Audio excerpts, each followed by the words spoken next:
dúfam, že sme tu už všetci. Takže ak sme tu všetci, tak teda môžeme už ísť na plávareň.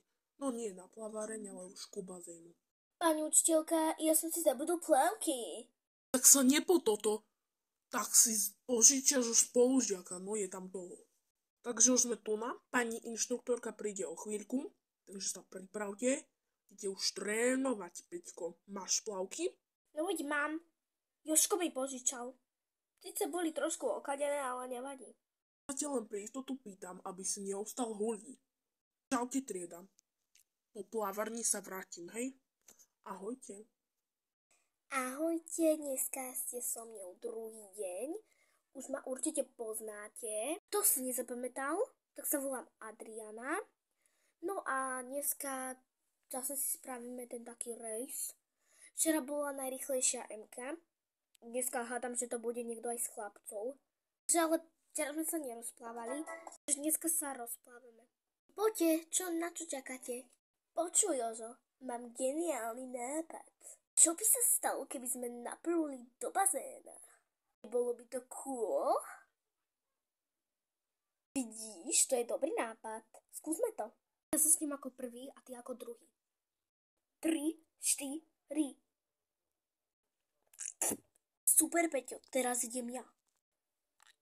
Dobre, však som zvedavý, čo nám povie na toto trénerka. Chlapci, môžete mi vysvetliť, ako sa správate? Ste normálni? Prečo plujete do bazéna? Vidíš, tu je tvár? Úplná krása. Ešte ako sa na tom smejete? No nič, idem volať vašej triednej. Presne však. A ja som si to myslela, že tí chalani sú úplne trafnutí. Ale počkaj, to si mi volá. A ich učiteľka. Asi niekto niečo vyviedol. Asi zas chalani. Presne, Bibka. No čo tí vaši chalani stvárajú? Joj, až sa za hlavu musím chytiť. Presne, no. Dobrý, stalo sa niečo?